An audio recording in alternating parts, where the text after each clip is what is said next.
Hello दोस्तों, नमस्कार। एक बार फिर से आप सभी का आपके अपने YouTube चैनल पर हार्दिक स्वागत है, अभिनंदन है। उम्मीद है कि आप सभी सकुशल होंगे, मंगल होंगे, स्वस्थ होंगे, अपनी पढ़ाई को बहुत ही अच्छे तरीके से कर रहे होंगे। जैसा कि आप लोगों से हमने प्रॉमिस किया था कि इंडियन पॉलिटी को हम बहुत अच्छे तरीके से स्टेप बाय स्टेप कवर करेंगे, जिसके लिए हमने आप लोगों के साथ मिलकर रामबाण सीरीज को लॉन्च किया था। और उस रामबाण सीरीज का आज हम पार्ट 1 शुरू कर रहे हैं, जिसके अंदर हम इंडियन कॉन्स्टिट्यूशन के कुछ बेसिक चीजें पढ़ेंगे, कुछ गवर्नमेंट के जो एक्ट, गवर्नमेंट ऑफ जो ब्रिटिश रूलर्स थे उन्होंने जो एक्ट बनाए थे उनमें कौन कौन से एक्ट थे और कौन कौन से एक्ट के तहत ब्रिटिश गवर्नमेंट ने क्या क्या काम किए, कैसे कैसे उन्होंने अपने रूल को एस्टेब्लिश किया हमारे इंडिया के अंदर। ट्रेड करने से लेके रूल करने तक, और रूल करने से लेके हमारे इंडिया को इंडिपेंडेंस मिलने तक का सफर हम इंडियन पॉलिटी के अंदर कवर करेंगे। फिर उसके बाद इंडिया की जो पॉलिटी है, हमारे इंडिया की जो पॉलिटिक्स है, उसके अंदर कौन कौन लोग कैसे कैसे काम करते हैं, किस किस तरीके से काम करते हैं, उन सब के बारे में हम जिक्र करेंगे। लाइक हम प्रेसिडेंट ऑफ इंडिया की भी बात करेंगे, प्राइम मिनिस्टर ऑफ इंडिया की भी बात करेंगे, गवर्नर ऑफ स्टेट्स की भी बात करेंगे, फिनेंस कमीशन, इलेक्शन कमीशन, इन सब की बातें करेंगे। उसके साथ साथ हमें कुछ राइट्स भी मिले हैं जिनको हम फंडामेंटल राइट्स कह देते हैं। कुछ हमारी ड्यूटीज बनती है जिनको हम फंडामेंटल ड्यूटीज कह देते हैं। कुछ और राइट्स हैं जो स्टेट गवर्नमेंट के द्वारा दिए जाते हैं टाइम टू टाइम, नीड के अकॉर्डिंग, जिसको हम directive principle of state policy कह देते हैं, राज्य के नीति निर्देशक तत्व। तो इन्हीं सीरीज को हम आगे बढ़ाते हुए आज की अपनी जो रामबाण सीरीज है उसका पार्ट 1 शुरू करते हैं। तो कंटिन्यू करते हैं इसको, ज्यादा टाइम वेस्ट ना करते हुए इंडियन पॉलिटी में। सबसे पहले देखो, हमारे दिमाग में जैसे ही क्वेश्चन आता है कि इंडियन पॉलिटी, हम यही सोचते हैं कि पॉलिटी के अंदर तो हम क्या पढ़ेंगे, संविधान की बात करेंगे, कॉन्स्टिट्यूशन ऑफ इंडिया की बात करेंगे। बेटा, पॉलिटी का मतलब सिर्फ और सिर्फ कॉन्स्टिट्यूशन नहीं है, उन सभी रूल्स रेगुलेशन की बात करते हैं जिनके अकॉर्डिंग हम अपने देश को चलाते हैं, रूल करते हैं, अपनी गवर्नेंस को पूरा करते हैं। तो देखते हैं कॉन्स्टिट्यूशन की एक बेसिक डेफिनेशन कि कॉन्स्टिट्यूशन किसको कहते हैं या पॉलिटी किसको कहते हैं। तो पॉलिटी की हम जिक्र करते हैं कि पॉलिटी क्या होती है। तो पॉलिटी के बारे में हम बात करते हैं, group of people organised for governance. It can be a country, a state or corporation of or a council of जजेस। कि कुछ एक जो ग्रुप ऑफ पीपल यानी कि लोगों का एक समूह ऑर्गेनाइज किया जाता है, जो शासन करने के लिए बनाया जाता है, गवर्नेंस करने के लिए बनाया जाता है। ये एक हमारा स्टेट भी हो सकता है, पूरा देश भी हो सकता है, कंट्री भी हो सकता है, एक कोऑपरेशन, एक सोसाइटी या कमेटी या एक ग्रुप हो सकता है, या फिर जजेस की एक काउंसिल भी हो सकती है। काउंसिल का मतलब है यहाँ पर जजेस की, कि जजेस की जो बेंच बनाई जाती है वो भी ऑर्गेनाइज कर सकते हैं, वो भी गवर्नेंस कर सकते हैं। तो पहला ही जो क्वेश्चन आपके सामने बनता है कि कॉन्स्टिट्यूशन क्या है, हमारे इंडिया का जो कॉन्स्टिट्यूशन क्या है। अब बहुत सारे लोग ये कहते हैं कि कॉन्स्टिट्यूशन जो है वो कॉपी किया गया है अलग अलग कंट्रीज से। अब कॉपी किया है या नहीं किया है, इसके बारे में मैं आपको कुछ भी नहीं बताऊंगा, या आप मुझे खुद बताओगे कि कॉपी किया है या नहीं किया है। मैं सिर्फ आपको डिटेल्स बताऊंगा, फिर उसके बाद आप मुझे कमेंट करके बताना कि इन सब चीजों के बाद क्या हमारा इंडिया का कॉन्स्टिट्यूशन वाकई में कॉपीड है, या हम जो हमारे जो कॉन्स्टिट्यूएंट असेंबली के जो मेंबर्स थे उन्होंने सिर्फ और सिर्फ कंसेप्ट कॉपी किया था। आइडियाज, उनके अंदर जो चीजें हैं, जो उनके अंदर जो हेडलाइंस हैं या जो हमारी रिक्वायरमेंट्स थी उनके अकॉर्डिंग, उनको उनकी नीड्स को फुलफिल करते हुए उन चीजों को कंटिन्यू किया था। तो कॉन्स्टिट्यूशन की डेफिनेशन देखते हैं। Constitution is a political frame based on which principles or laws of a country are formulated. अब इसकी दूसरी डेफिनेशन ये भी कह सकते हैं, it is a set of fundamental rules that determine how a country और अ स्टेट इज रन।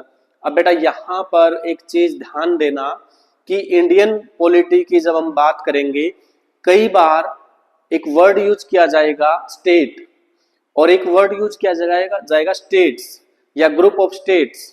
तो जब भी एक वर्ड मैं यूज करूंगा स्टेट, तो इसका मतलब एक पर्टिकुलर स्टेट नहीं है, हरियाणा, पंजाब, राजस्थान, उत्तर प्रदेश, बिहार, इनकी हम बात नहीं करेंगे। स्टेट का मतलब हम पूरी की पूरी कंट्री का जिक्र करेंगे, हमारे अपने देश भारत के बारे में बात करेंगे, उसका जिक्र करेंगे। लेकिन जब मैं वर्ड स्टेट्स यूज करूंगा तो फिर मैं पर्टिकुलर किसी एक स्टेट की बात कर रहा हूँ। किसी भी स्टेट की हो सकती है। जो हमारे पास अभी फिलहाल 28 स्टेट्स हैं हमारे इंडियन कॉन्स्टिट्यूशन के अकॉर्डिंग, और हमारे देश के अंदर 8 यूनियन टेरिटरी हैं और 28 स्टेट्स हैं, उनका जिक्र हम करेंगे। तो स्टेट का मतलब पूरा देश की हम बात करेंगे, स्टेट्स का मतलब हम अलग अलग स्टेट्स की बात करेंगे, यूनियन टेरिटरीज की भी बात करेंगे। तो एक सेट बनाया जाता है, एक रूल रेगुलेशन का एक सेट बनाया जाता है जिसके द्वारा हम अपने देश को चलाते हैं, जिसको फॉलो करके हम अपने देश के अंदर सारी की सारी कानून व्यवस्था, लॉ एंड ऑर्डर, उन सब को मेंटेन करते हैं। लोगों तक कैसे लोगों को इस देश के अंदर रखा जाए, या किस किस तरीके से अगर कोई प्रॉब्लम क्रिएट हो जाती तो उससे कैसे निपटा जाए, उन्हीं चीजों का जो सेट बनाया गया है उसी को हम कहते हैं कॉन्स्टिट्यूशन। ये एक डेफिनेशन है, सिर्फ समझाने के लिए, आपके एग्जाम में मल्टीपल चॉइस क्वेश्चन के अंदर नहीं पूछी जाएगी। अब जो आगे चीजें हम पढ़ेंगे उसके बारे में आपसे एग्जाम में जरूर पूछी जाएगी। बेटा अगर किसी को भी डाउट आए बीच में तो आप तुरंत उसी टाइम पर मुझसे पूछ लेना। अब हमारे देश के अंदर, हमारा देश 712 से लेके और 1947 तक अलग अलग एडमिनिस्ट्रेशन में रहा। कभी दिल्ली सल्तनत में, कभी सबसे पहले मोहम्मद बिन कासिम ने अटैक किया, फिर सोमनाथ टेम्पल के ऊपर अटैक हुआ, फिर तराइन की लड़ाइयाँ हुई, फिर उसके बाद दिल्ली सल्तनत शुरू हो गई, फिर मुगल्स की शुरुआत हुई, फिर हमारे पास ब्रिटिश ईस्ट इंडिया कंपनी है, उसकी शुरुआत हुई।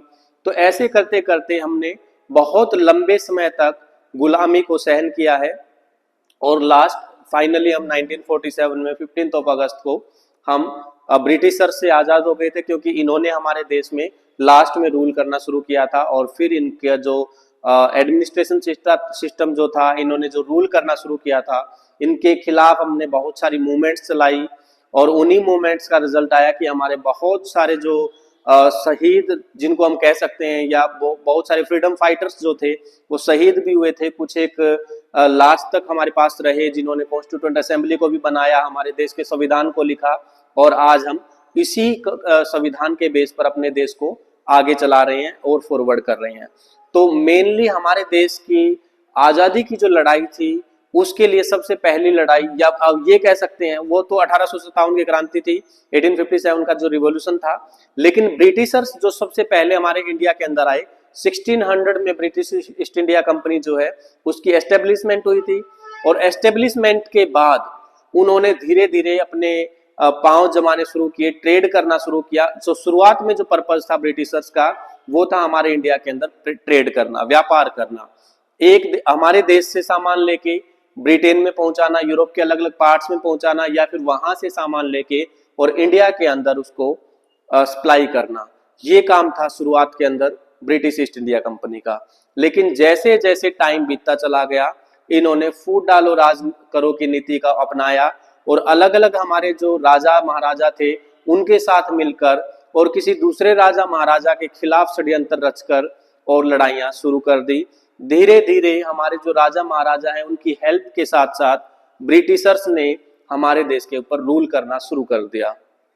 तो सबसे पहली जो लड़ाई थी, जो रूल करने के लिए जो उन्होंने एक कड़ी जो बनाई, वो थी पहली लड़ाई, प्लासी की लड़ाई। 1757 के अंदर प्लासी के अंदर एक लड़ाई हुई थी, और उस लड़ाई के अंदर भी ब्रिटिशर्स जीत गए थे। दूसरी जो लड़ाई थी 1764 में, बक्सर की लड़ाई जिसको बोलते हैं बैटल ऑफ बक्सर, ये भी ब्रिटिशर्स जीत गए। और इसी लड़ाई को जीतने के बाद ब्रिटिशर्स ने अपना रूल सेटअप करने की शुरुआत कर दी। यहीं से उन्होंने एडमिनिस्ट्रेशन की शुरुआत की और भारत के ऊपर प्रॉपरली अलग अलग पार्ट में रूल करना शुरू किया। पहले थोड़े से पार्ट पे रूल किया, फिर और थोड़े सा और बढ़ाया, और लास्ट में ऐसे करते करते हमारे पूरे के पूरे इंडिया के ऊपर इन्होंने रूल करना शुरू कर दिया। तो और इसी को कंटिन्यू करते करते कि कैसे कैसे रूल किया जाए, किन किन पॉलिसीज को लागू किया जाए, क्या क्या तरीके अपनाए जाएं इंडिया के अंदर रूल को एस्टेब्लिश करने के लिए। तो ब्रिटिश ईस्ट इंडिया कंपनी ने टाइम टाइम पर कुछ एक्ट्स बनाते रहे, कुछ पॉलिसीज बनाते रहे, कुछ रिफॉर्मर्स लाते रहे, ताकि इंडियंस को लगे कि ये हमारे फेवर में काम कर रहे हैं, बल्कि वो ज्यादातर अपने ही फेवर में काम करते थे, हमारे फेवर में वो सिर्फ नाम नाम के काम करते थे। तो उसी को देखते हुए कुछ एक्ट्स देखते हैं कि कौन कौन से acts British east India company ने कब कब लागू किए। इन एक्ट्स के बारे में डिटेल में भी हम पढ़ेंगे। अभी मैं सिर्फ आपको इन एक्ट्स के बारे में बता रहा हूं कि कौन कौन सा एक्ट और कब कब ये एक्ट पास किया गया था। तो सबसे पहला आप स्क्रीन पे देख रहे हैं, जो सबसे पहला एक्ट जो था रेगुलेटिंग एक्ट ऑफ 1773। जो 1773 का जो रेगुलेटिंग एक्ट था, यहां से शुरुआत हुई थी ब्रिटिश ईस्ट इंडिया कंपनी का जो पहला एक्ट था, जिसके तहत हमारे देश के अंदर सुप्रीम कोर्ट भी बनाया गया था कलकत्ता के अंदर। और इसी एक्ट के तहत और भी बहुत सारे काम किए। अब जितने भी एक्ट हैं 17 एक्ट्स हैं ये, जिनके तहत ब्रिटिश ईस्ट इंडिया कंपनी ने अपने रूल को सेटअप किया, अपने एडमिनिस्ट्रेशन सिस्टम को और फॉरवर्ड किया। एक एक करके डिटेल में किस किस एक्ट के तहत क्या क्या काम हुआ, यहां से जरूर एक क्वेश्चन आ जाता है। इन एक्ट में से, सभी एक्ट में से किसी कोई भी एक क्वेश्चन आ जाता है। और ये मोस्ट इंपोर्टेंट पार्ट कह सकते हैं हमारे जो इंडियन पॉलिटी का या इंडियन कॉन्स्टिट्यूशन को बनाने के लिए जो जो स्टेप्स उठाए गए थे, जो जो सीढ़ियां हमने चढ़ी थी, ब्रिटिशर्स के द्वारा जो एक्ट बनाए गए थे, वो कह सकते हैं। तो यहां से एक क्वेश्चन ये मान के चलो कि कंपलसरी है, आ ही जाता है, मैक्सिमम एग्जाम के अंदर आ ही जाता है एक क्वेश्चन। तो सबसे पहला जो एक्ट बना उसको हमने नाम दिया क्या, रेगुलेटिंग एक्ट। और ये रेगुलेटिंग एक्ट कब पास किया गया, रेगुलेटिंग एक्ट पास किया गया बेटा 1773 में, 1773 में रेगुलेटिंग एक्ट पास किया गया। उसके बाद उसके 11 साल बाद 1784 में एक और एक्ट पास किया गया, जिसका नाम था पिट्स इंडिया एक्ट 1784। 1784 का पिट्स इंडिया एक्ट। कई सारे एग्जाम में, मैंने एसएससी के भी बहुत सारे एग्जाम्स देखे हैं, और जो DSSS के इनके भी एग्जाम देखे हैं, और भी गवर्नमेंट जॉब्स के लिए, रेलवे वगैरह के लिए बहुत सारे एग्जाम देखे, उनके जो क्वेश्चन पेपर देखे हैं, उनके अंदर कई सारे क्वेश्चन पेपर के अंदर तो मैंने डायरेक्टली क्वेश्चन देखा है, रेगुलेटिंग एक्ट कब पास किया गया, 1773। 1773 में जो एक्ट पास किया गया उसको किस नाम से जाना गया, ऑप्शन में यही सारे थे, regulating act, Pitt's India act, charter act या गवर्नमेंट ऑफ इंडिया एक्ट। तो उसका नाम था रेगुलेटिंग एक्ट ऑफ 1773। दूसरा जो एक्ट बना 11 साल बाद, उसका नाम था पिट्स इंडिया एक्ट, जो कि 1784 के अंदर लागू किया गया। हमारे कॉन्स्टिट्यूशन को बनाने के लिए जो स्टेप्स बनाए गए हैं उनकी अभी फिलहाल हम बात करेंगे।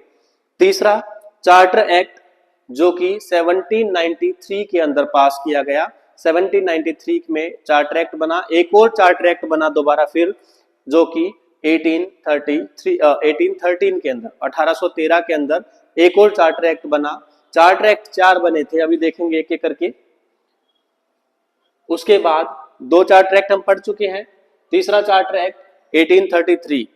पहला जो चार्टर एक्ट बना था वो अभी हमने देखा 1793 में बना था, दूसरा 1813 में, और तीसरा 1833, 1833 के अंदर तीसरा चार्टर एक्ट बना। और जो चौथा चार्टर एक्ट था वो था 1853 में। आप सभी को पता ही होगा कि 1853 के अंदर हमारे देश में एक इंपॉर्टेंट काम हुआ था, जो ब्रिटिशर्स के द्वारा किया गया था।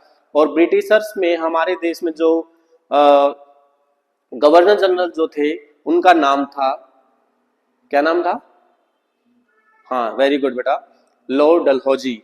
क्या किया था लॉर्ड डलहौजी ने, बहुत अच्छे बहुत अच्छे, वेरी गुड बेटा। तो 1853 के अंदर जो चार्टर एक्ट बनाया गया था 1853 में, उस चार्टर एक्ट के तहत ही हमारे देश के अंदर ब्रिटिशर्स में जो गवर्नर जनरल बने थे लॉर्ड डलहौजी, उन्होंने भारत के अंदर रेल चलाई थी। पहली बार हमारे देश के अंदर रेल चलाई थी, बॉम्बे से लेके थाने तक। दोनों ही जो शहर है, महाराष्ट्र के अंदर है बॉम्बे, जिसको आजकल मुंबई कहते हैं, ठाणे जिसको थाने बोल देते हैं, ठाणे भी बोल देते हैं, थाने भी बोल देते हैं, महाराष्ट्र के अंदर दोनों ही शहर हैं।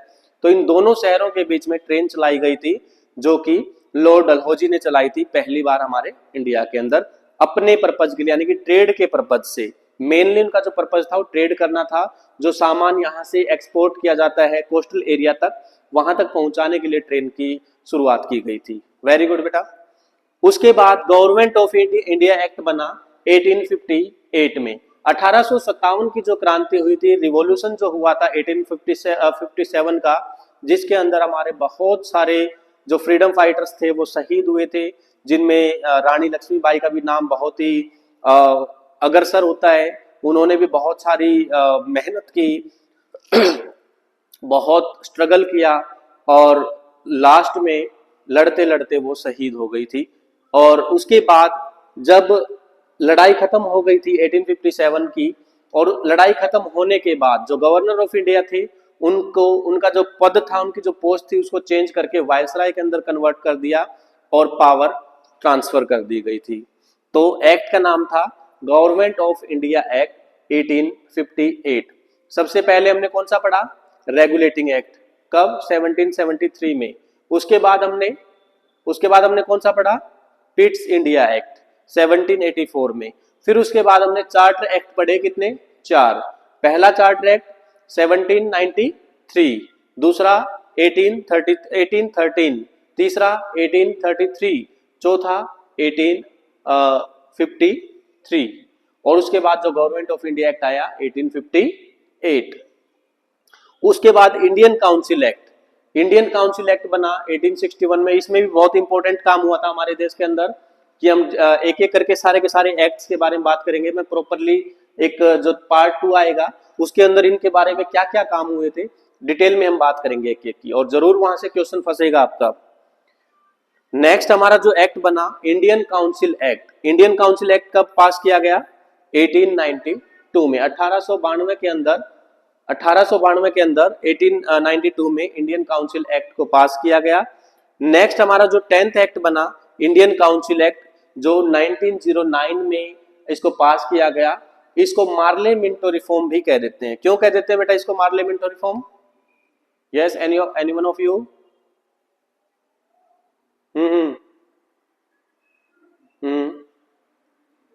ओके, वेरी गुड, बहुत सही बेटा। 1909 के अंदर जो मार्ले मिंटो रिफॉर्म था उसमें सेपरेट इलेक्टोरेट सिस्टम जो मुस्लिम्स के लिए लागू किया गया था। इसमें मार्ले एक अलग इंसान है, मिंटो एक अलग इंसान है। इनमें से एक सेक्रेटरी है तो एक हमारे वायसराय है, हमारे इंडिया के 1909 के टाइम पर। उसके बाद हमारा जो नेक्स्ट एक्ट बना उस एक्ट का नाम है गवर्नमेंट ऑफ इंडिया एक्ट 1915। इसमें कोई ज्यादा काम नहीं हुआ था, छोटा सा ही एक्ट है। उसके बाद जो इंपॉर्टेंट एक्ट बना वो था गवर्नमेंट ऑफ इंडिया एक्ट 1919 के अंदर गवर्नमेंट ऑफ इंडिया एक्ट बना, जिसको जैसे हमने 1909 के अंदर जो एक्ट बना था गवर्नमेंट ऑफ इंडिया एक्ट, उसको हमने मार्ले मिंटो रिफॉर्म के नाम से जाना। ऐसे ही गवर्नमेंट ऑफ इंडिया एक्ट जो 1919 में बना, इसको मोंटेगू चेम्सफोर्ड रिफॉर्म्स के नाम से जानते हैं। मोंटेगू एक अलग इंसान है, चेम्सफोर्ड अलग इंसान है। एक इनमें से वही मार्ले मिंटो वाला काम है, एक सेक्रेटरी है और एक वायसराय है। ठीक है, यहाँ भी बहुत इंपॉर्टेंट काम हुए। ये एक इंपॉर्टेंट काम हुआ था इस टाइम पर, मार्ले मिंटो रिफॉर्म के टाइम पर, या गवर्नमेंट ऑफ इंडिया एक्ट 1919 के एक्ट में। और सबसे इंपॉर्टेंट ये कह सकते हैं कि हमारा कॉन्स्टिट्यूशन जो बना है उसका बहुत सारा पार्ट यहां से, इसकी हेल्प से बनाया गया है। गवर्नमेंट ऑफ इंडिया एक्ट 1935, यहां से हमारे कॉन्स्टिट्यूशन का बहुत सारा पार्ट यहां से उठाया है, इसकी हेल्प से उठाया गया, इसकी हेल्प से बनाया गया है। फिर उसके बाद क्रिप्स मिशन जो कि 1942 में, क्रिप्स मिशन जो कि 1942 में सेकेंड वर्ल्ड वॉर के टाइम पर हमारे इंडिया के अंदर ब्रिटेन गवर्नमेंट के द्वारा भेजा गया था, जिसमें कुछ इन्वॉल्वमेंट करवाने की बात की गई थी, कुछ हेल्प करवाने की बात की गई थी, बदले में कुछ और करने की बात की थी। उसको क्रिप्स मिशन था, जिसके हेड स्टैफर्ड क्रिप्स को ही बनाया गया था। उसी के नाम से इस जो मिशन है उसको बनाया गया था, हेड के नाम से ही, सर स्टैफर्ड क्रिप्स नाम से आप देख रहे हैं क्रिप्स, स्टैफर्ड क्रिप्स इनका पूरा नाम था, इसी के नाम से ये बनाया गया था। क्या क्या काम हुए थे हम बात करेंगे। अब मैंने बताया कि वर्ल्ड वॉर के टाइम पर आया था। वर्ल्ड वॉर 2 हुए हैं, एक वर्ल्ड वॉर फर्स्ट और एक वर्ल्ड वॉर सेकेंड। जो फर्स्ट वर्ल्ड वॉर हुआ था ये हुआ था बेटा 1914 में, 1914 से लेके 1918 तक, 1914 से लेके 1918 तक हमारा फर्स्ट वर्ल्ड वॉर हुआ था, और 1939 से लेके और 1945 तक ये हमारा सेकेंड वर्ल्ड वॉर हुआ था। 2 वर्ल्ड वॉर अभी तक हुए हैं। तो इसी टाइम पीरियड के बीच में ही इसी टाइम पीरियड के बीच में ही क्रिप्स मिशन को इंडिया के अंदर भेजा गया था। क्विट इंडिया मूवमेंट भी उसी टाइम पर चला था। और जब ये फेल हो गया तो वर्ल्ड वॉर के बाद 1945 के बाद 1946 में कैबिनेट मिशन इंडिया आया। और इसी मिशन के बाद, इसी प्लान के बाद हम ये कह सकते हैं कि हमारे इंडियन कॉन्स्टिट्यूशन की शुरुआत हुई, हमारा कॉन्स्टिट्यूशन बनना शुरू हो गया था। 9 दिसंबर 1946 में हमारे इंडिया का कॉन्स्टिट्यूशन बनना शुरू हो गया था। और उसके बाद द माउंटबेटन प्लान के तहत हमारा जो लास्ट हमारे जो वायसराय जिसको हम कह सकते हैं, उनका नाम है माउंटबेटन प्लान। तो इन्होंने प्लान बनाया था टू नेशन थ्योरी के अकॉर्डिंग, जो हमारा पार्टीशन हुआ दोनों देशों का, इंडिया और पाकिस्तान जो अलग अलग हुए थे। और लास्ट में हमारा जो एक्ट बना, the Indian independence act of 1947, 15 अगस्त 1947 को जो हमारा देश आजाद हो गया था ब्रिटिशर से, उसी टाइम पर ये एक्ट बनाया गया था, the Indian independence act of 1947। और जो हमारे लास्ट वाइसराय थे माउंटबेटन, इनका टाइम पीरियड खत्म हो गया था। और इनके बाद हमारे देश के first Indian governor general of freedom India, हमारे आजाद भारत के जो पहले जो गवर्नर जनरल बने थे, उनका नाम था फर्स्ट मैं यहां लिख देता हूं, first governor general of freedom India. यानी कि आजाद भारत का जो पहले गवर्नर जनरल बने थे, उनका नाम क्या था? क्या नाम था बेटा? अरे सब कुछ पता है बेटा आप लोगों को। सी राजगोपालाचार्य, सी राजगोपालाचार्य, चक्रवर्ती राजगोपालाचार्य, ये हमारे देश के आजाद भारत के पहले और आखिरी, यहां पर ये लिख सकते हैं first and last governor general of freedom India कौन बने थे? सी राजगोपालाचार्य। ये एक इंपॉर्टेंट क्वेश्चन बनता है। ये लास्ट मैंने इसीलिए लिखा है कि इसके बाद हम जब आजाद हो गए थे, भारत हमारा आजाद हो गया था ब्रिटिशर्स की गुलामी से, तो उसके बाद ये गवर्नर जनरल का जो पद था ये हटा दिया गया। इसके बाद कोई भी गवर्नर जनरल नहीं बना, तो इसलिए ये पहला भी था और ये लास्ट भी था। नाम आप याद रखेंगे, सी राजगोपालाचार्य। ठीक है बेटा।